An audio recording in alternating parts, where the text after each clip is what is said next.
Good morning. Today we will begin with a new concept and learn how to do calculation of capital gains in case of financial assets. So far you have learned how to do capital gains for appreciating and depreciating assets.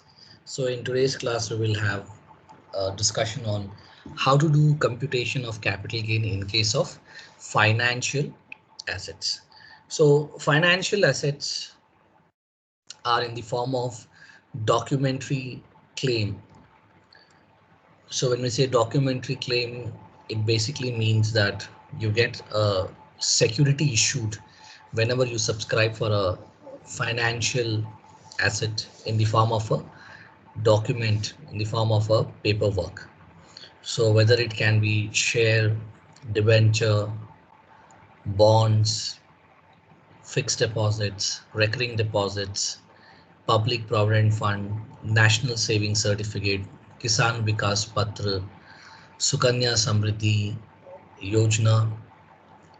So all these financial assets are documentary claim, which represents your claim in the organization.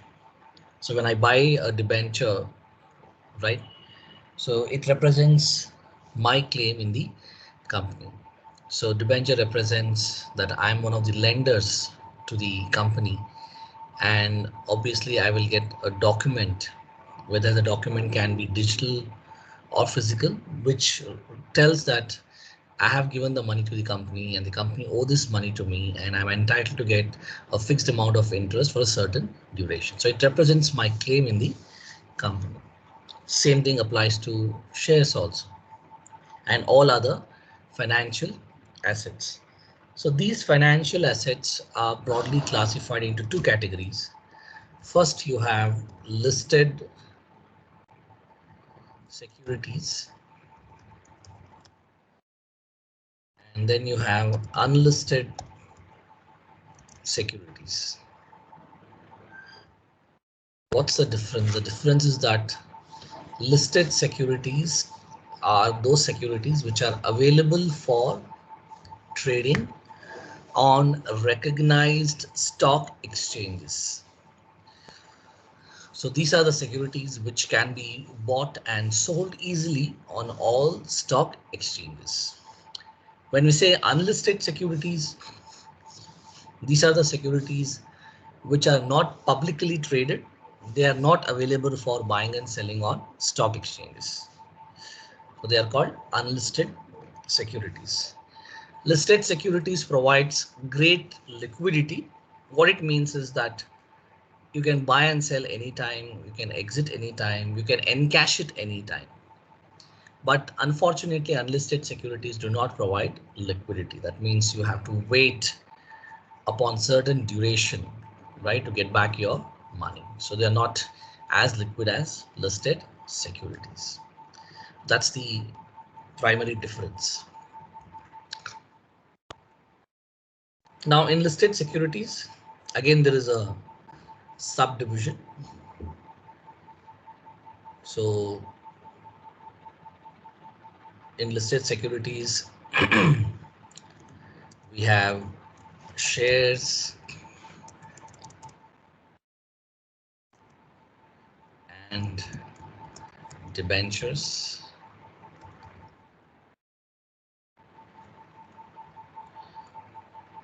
For both, the holding period is 12 months.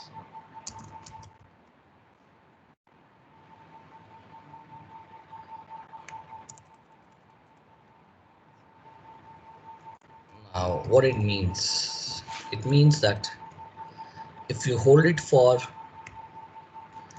up to 12 months, if you hold it for up to 12 months,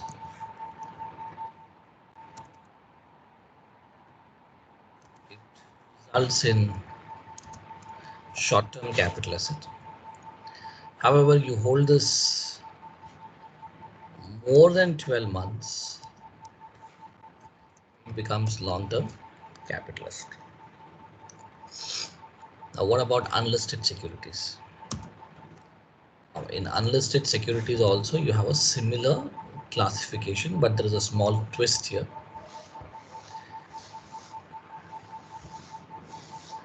So unlisted securities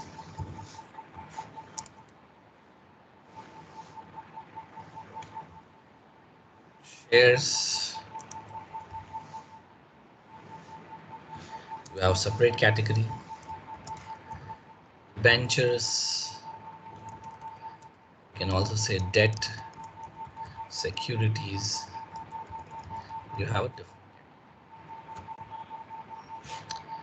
Now, as far as shares are concerned, what's the holding period?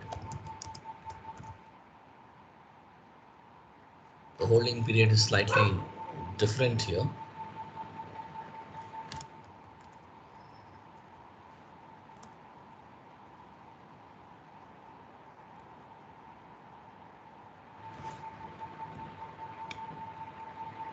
So holding period applicable is 24 months.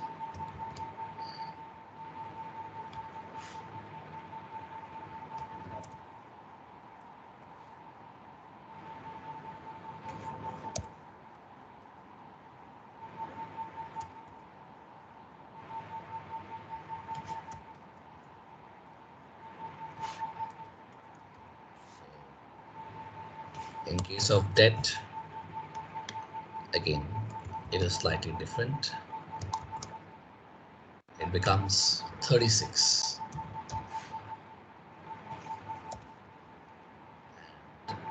More than 36 becomes logged.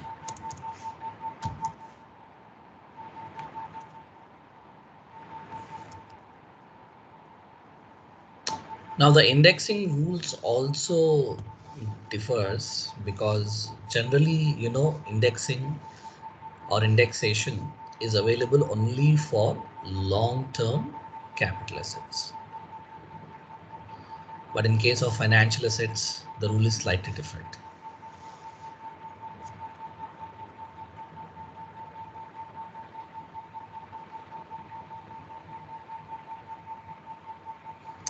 So as far as indexing is concerned, there is a small point which you have to remember. So let me write it down, that point at the bottom. Note the benefit of indexation is not available in case of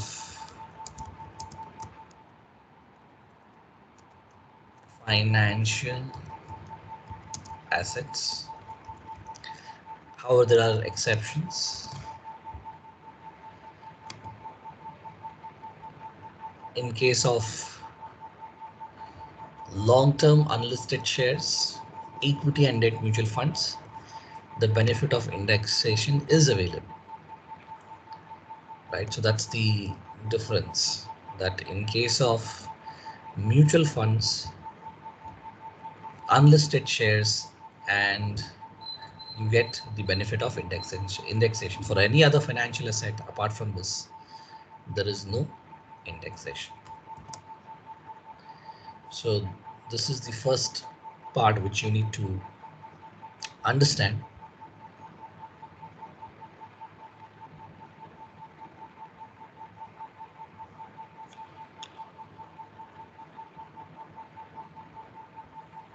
Probably I can make this chart a little more simplified.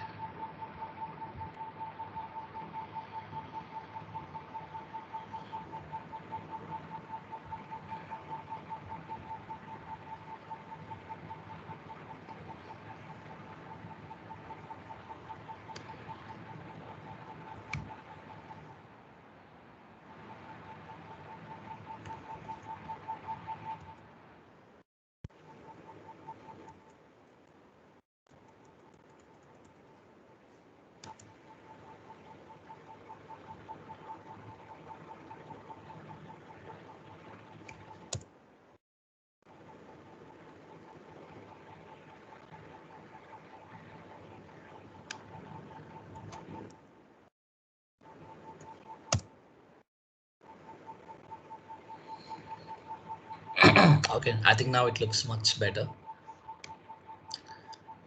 So financial assets are broadly classified into two categories: listed securities and unlisted securities. And in case of listed securities, whether it is shares or debentures, the holding period is 12 months. So up to 12 months, short-term capital assets, more than 12 months, long-term capital assets. In case of unlisted securities, the holding period varies for shares and other debt securities. So in case of shares, if it is short term, it is 24 months. If it is long term, it's more than 24 months.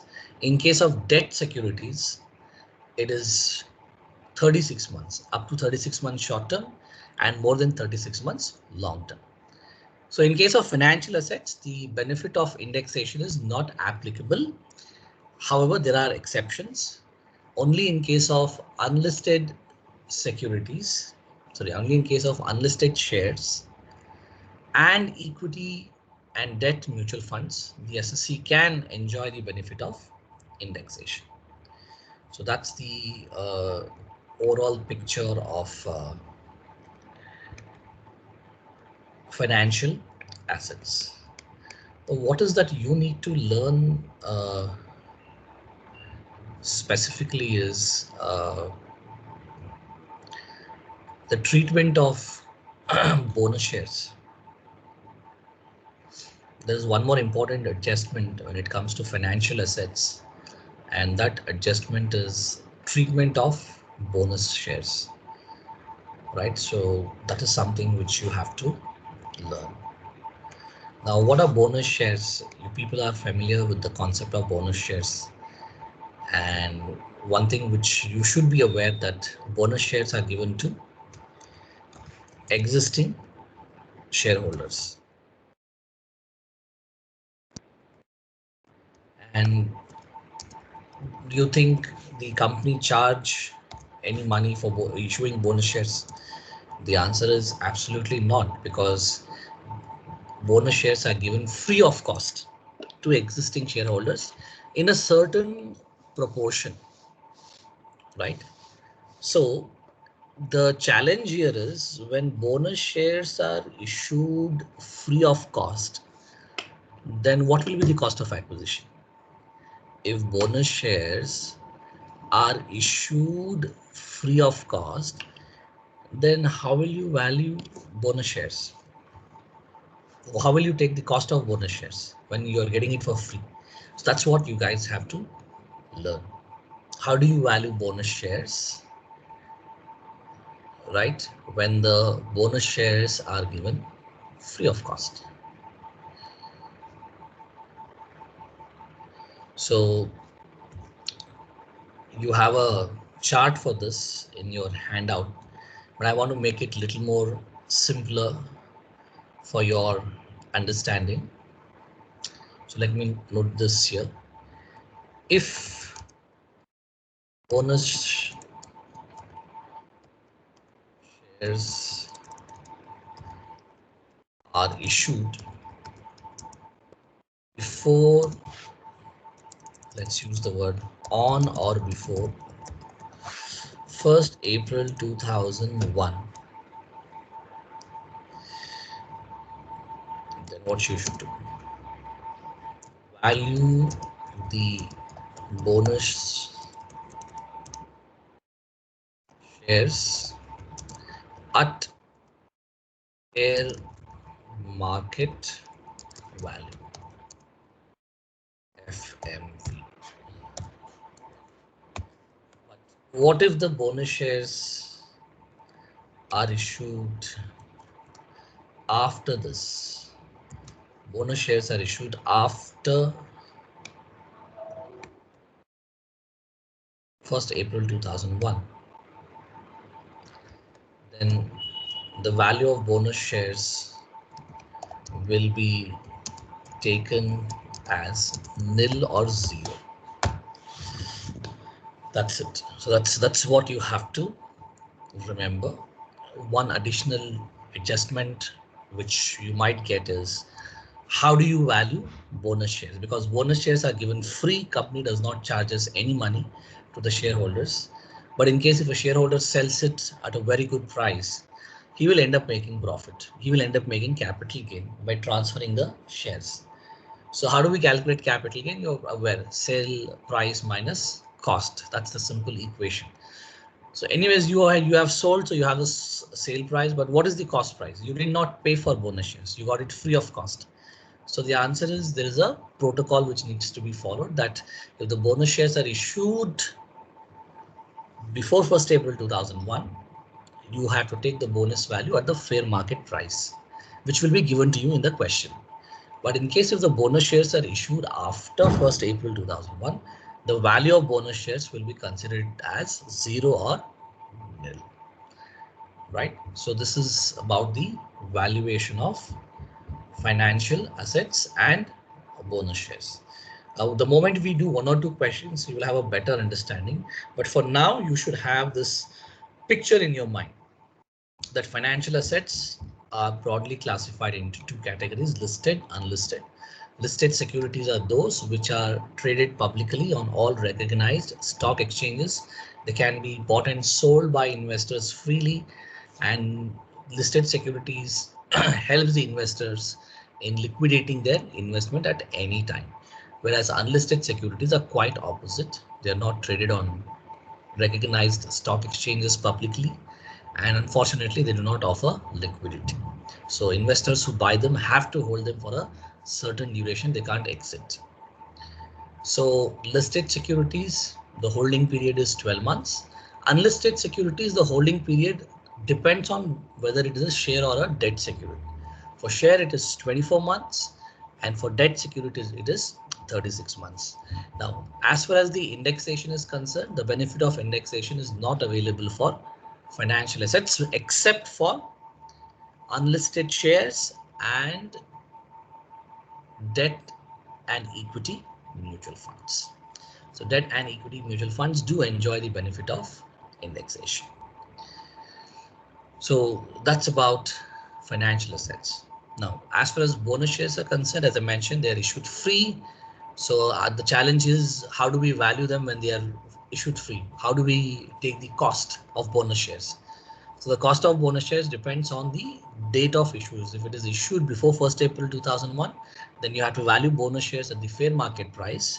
In case if the bonus shares are issued after 1st April 2001, then you have to value the bonus shares at zero, at nil price. Okay, so let's do a question and understand the concept a little more better. The moment we do one or two questions, you will have a better picture of these concepts, what we are about, what we just discussed.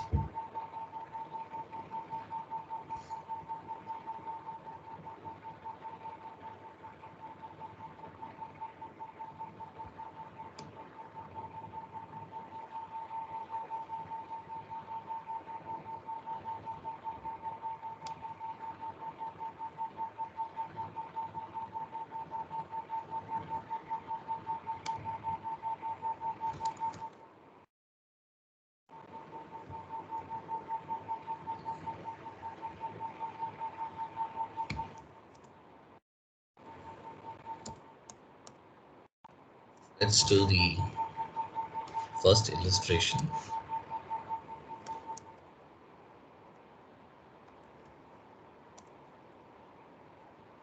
Illustration 1. This illustration is available in your handout, so you can take a look at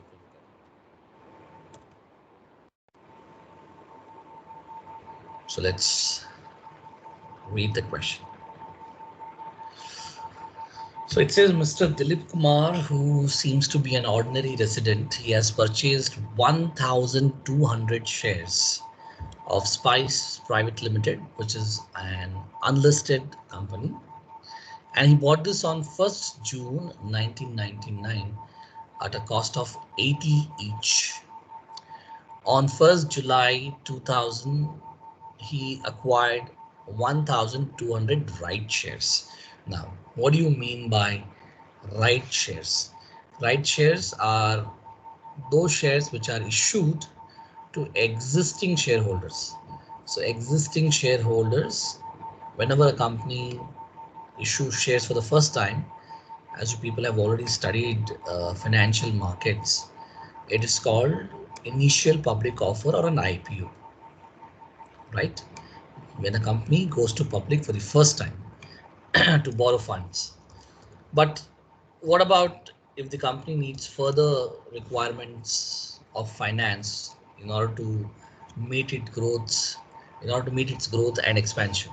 Then the company may opt to issue shares for the second time, right? And when a company does it for the second time, it is called follow-on public offer.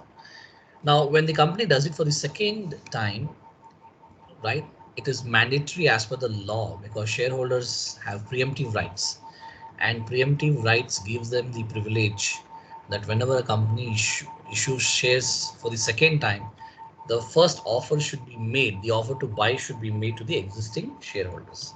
Now, the existing shareholders may exercise their preemptive right and buy the shares for the second time, or if they feel that the company's prospects in the future are not good, if they are dissatisfied, then obviously they can reject the offer given by the company, right? But company, as per the law, should offer shares whenever it is issues for the second time. First preference is given to the existing shareholders. So in case if existing shareholders exercise their preemptive right and buy those shares, then they are called right shares or right issue. Okay, right issues mean sale of shares to existing shareholders. So this guy, what he did in the year 1999, he bought shares from the company for the first time. That means let us term that as original shares. Then he also bought shares for the second time. Let's term it as rights. Okay. Now, second time he bought it in the year 2000 and he has bought 1,200 shares at 90 each. So the prices differ. On 1st 3 2001, Spice Private Limited issued one bonus shares for every share held by the shareholder. So the company has also issued bonus shares. So we have three categories: original shares, right shares, and bonus shares. So this is something which you have to note down, that there are three categories of shares in this: original, rights, bonus. Now our job is to do the calculation and find out the capital gains for this. Okay, so first let us follow the same steps what we have been doing. uh, Sale consideration, and you see there is clearly mentioned that these are unlisted securities, right? So for unlisted securities, in case of shares, the holding period is 12 months, so you should be clear about it. So how many shares and at what price they were sold? Original, there are how many shares? 1,200 shares. What price they were sold? 80 per share. Okay. Then you have rights. Right shares, how many? Again, rights also 1,200 shares. What price right shares were sold? The answer is at 90 per share. Next, you have the bonus. Bonus shares. How many? So that's interesting. That is something which you have to, I would say, figure out. How many bonus shares are being issued? Because the quantity of bonus shares is not given, right? If the quantity is not given, you have to look for the ratio, right? Because bonus shares, as I mentioned, are issued to existing shareholders in a certain ratio. So if you read the statement, it says on 1st March 2001, this company has issued one bonus share for every share held by the shareholder. So how many shares are there? One share for every share held, 1:1. So this guy has 1,000 200 original plus 1200 rights. So at the moment he has 2400 shares. So this 2400 shares are the shares what he holds. So the company has issued one share for every share held by the shareholder. That means the shareholder holds 2400 shares in total and he gets 2400 bonus shares. And it says all the above shares were sold. All the above shares were sold at 750 rupees. So even though this was bought at 80 per share, but he has sold this for 750. Even though he bought this at 90, but this was sold at 750. And even though bonus shares were given free, but this was also sold for 750. So all the shares are sold for 750 rupees, right? So let's do the math now.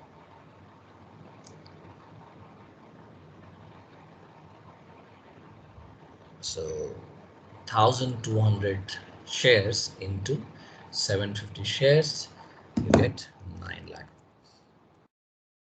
So here also the amount would be same. And here the amount would obviously be double because the quantity is double.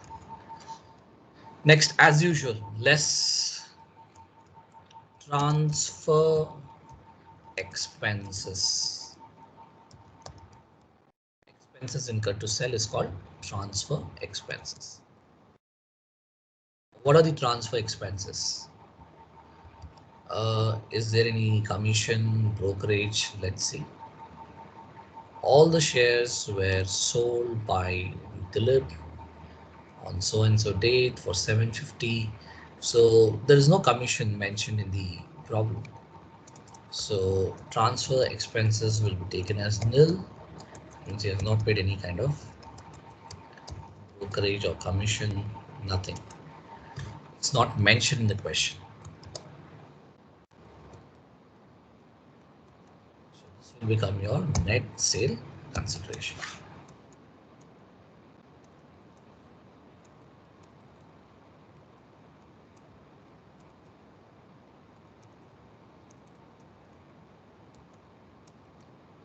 Now the next step is to determine the cost of acquisition. So should we take index cost of acquisition or should we take cost of acquisition?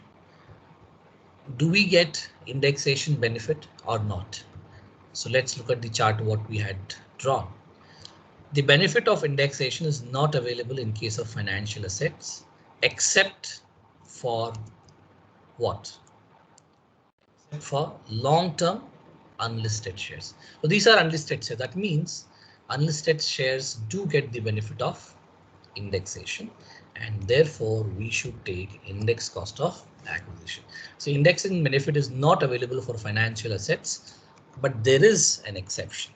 In fact, there are two exceptions. Exception number one, long-term unlisted shares do enjoy the benefit of indexation. Exception number two, equity and debt mutual funds long-term again do enjoy the benefit of indexation, right? So therefore, since what we are dealing here in the question is unlisted shares, so therefore unlisted shares do enjoy or do get the benefit of indexation. And you guys are familiar how to do index cost of acquisition. So let's do the index cost of acquisition. Whenever we do index cost of acquisition, and I've been telling this for a while now, there are two formulas and you should know which one to use when. Right, so there are two equations. Equation number one, index cost of acquisition, equation number one needs to be used when the securities or when the capital asset is bought on or before 1st April 2001. Equation number two is used when the capital asset is bought after 1st April 2001. So this is something which you people have to remember. So let's calculate the index cost of acquisition of all the three: bonus, rights, and also your original shares. Do a small note here.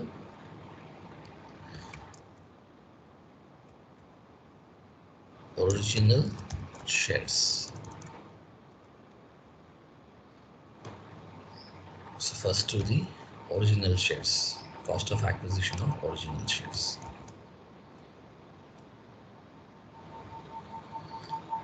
So when is the original shares bought? The original shares were bought on 1st June 1989. So that means we have to use equation number 1, not equation number 2. We should use equation number 1. So what's this equation number 1? Is one in which we do a comparison.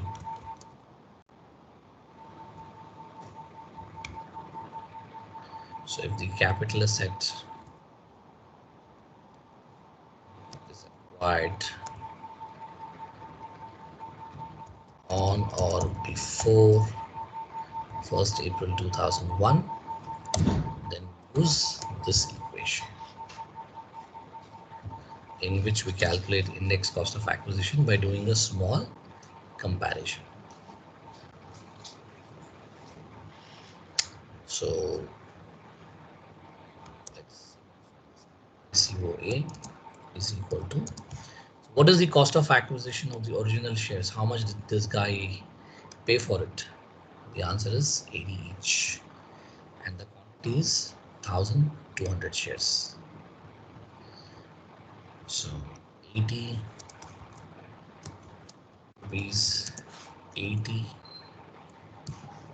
per share.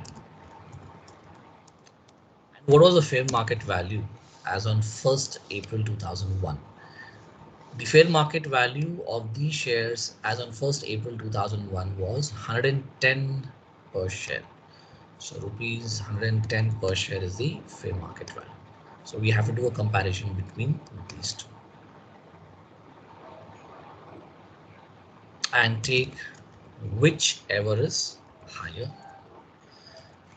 into quantity. Quantity how many? 1200 shares. Now this divided by 100 into CII of previous year. CII of previous year. Previous year is 1920 and the CII is 289, which is given in the question. So we have taken the inputs necessary to compute the equation. So now let's simplify the equation. ICOA is equal to, so which is higher in this? Obviously this would be higher, so we should take 110. So 110 per share into 1200 per shares. 110 into 1200, you get 1,32,000. So 1,32,000 divided by 100 into CIA of previous year, which is 289. So you get 3,81,000. 3,81,480 rupees. So this is the indexed cost of acquisition of original shares. Now, what about bonus shares? Sorry, not bonus shares, the right shares. Okay, so let's do the same computation for right shares. Now, right shares, when were they issued? These were also issued on, this was also issued, no, this is issued on 1st July 2000. Nonetheless, it is also issued before 1st April 2001. So we shall use the same equation. And what would be the formula? The inputs more or less the same except for one change, and that's the cost. So right shares were purchased at what price? So right shares were bought at 90 each. So 90 rupees. So originally we're 80, so this becomes 90. The fair market value is same. So let's simplify this. So 90 per share, we can't take that. We have to take 90 or 110, whichever is higher. So 110 per share into 1,200 shares divided by 100 into CI of previous year. So you know what, you get the same value,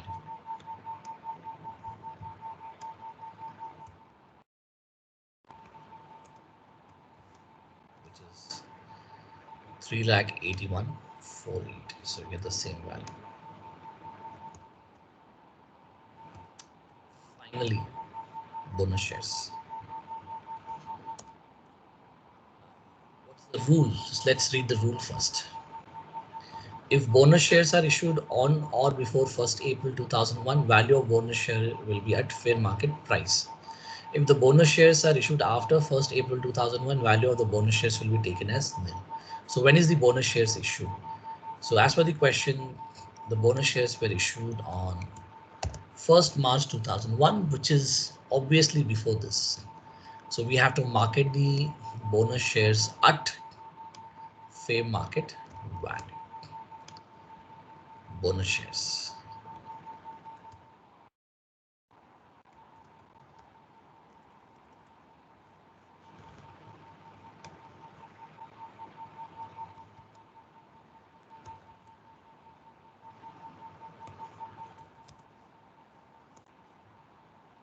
So bonus shares to be valued at fair market price.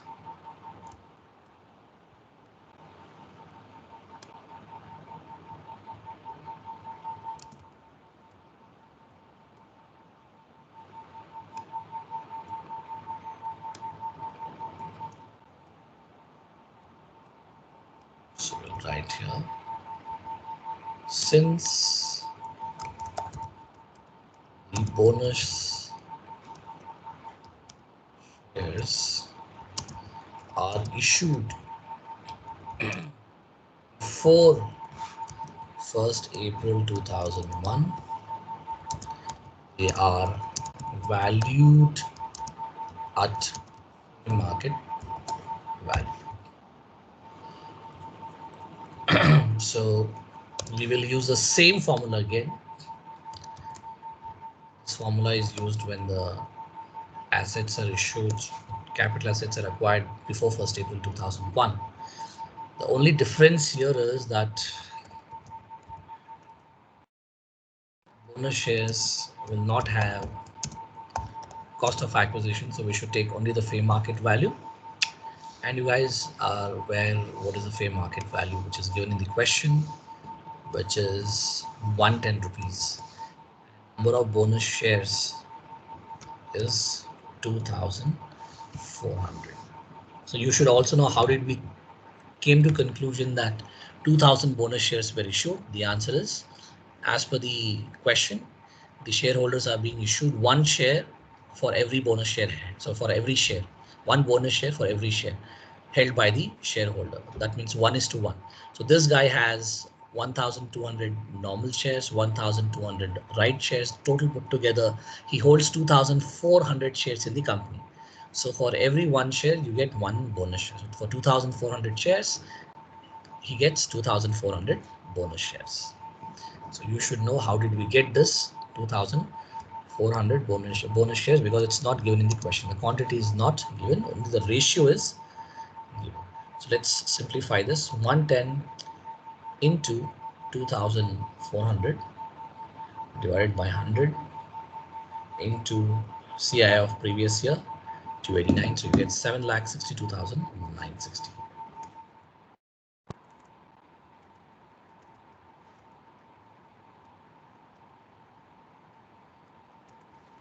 So now we have all the required data which was needed for us to compute capital gains. Required information is available. So this is called gross capital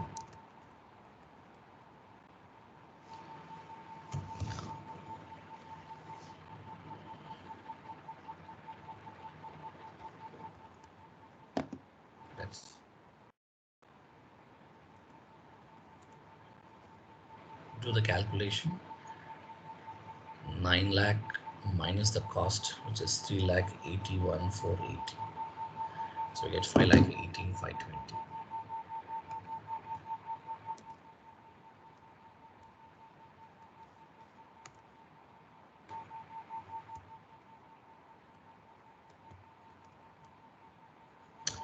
Then 18 lakh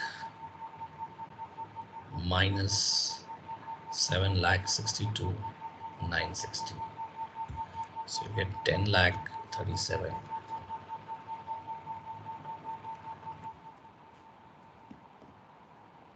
Next, deductions, which we are not studying at the moment. We'll do it later. So,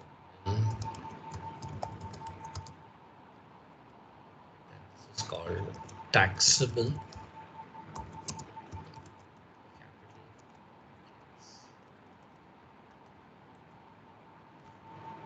so it will be same as this. Now, is this a long-term capital gain or a short-term capital gain? You see, most of the shares are bought and sold before 2001, and it is sold in the previous year. So obviously, this is more than 24 months, and all are long-term capital gain.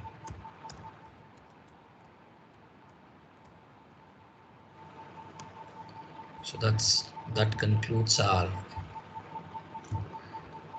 solution. So if you guys have any questions, please go ahead and ask the questions.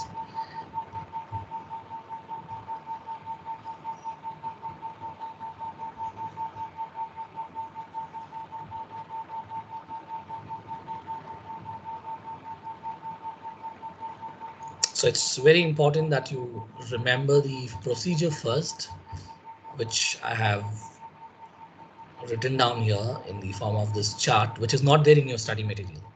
So this chart is not there in your study material. And likewise, you have a table pertaining to bonus shares, but I have simplified that table a little bit further to make it easier for you to understand. So you people can note down this chart and these two important notes in your book, right? So you can go ahead and ask any questions, any doubts if you have now.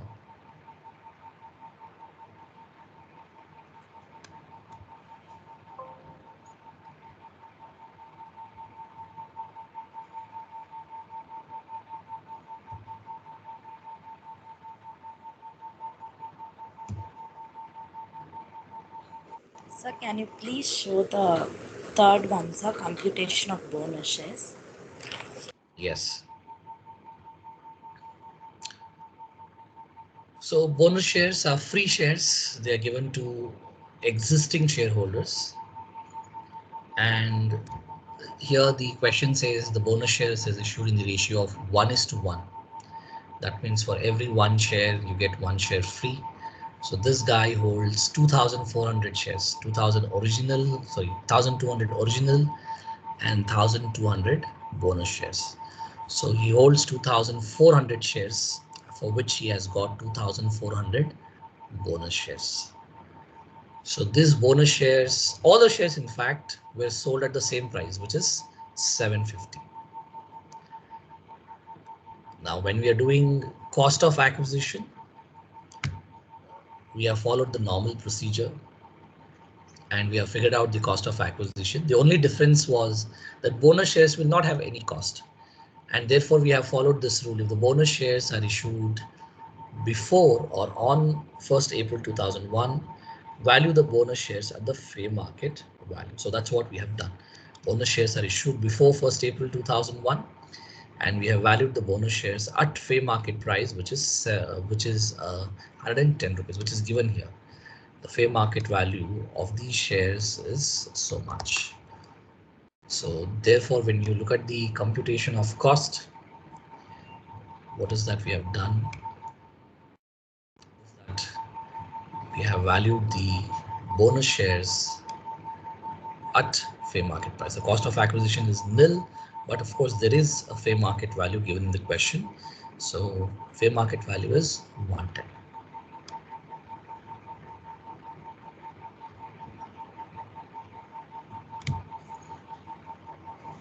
In case if you have not noted down all the points, you don't have to worry. I'll be sharing this file with you people after the class. You can access this file anytime.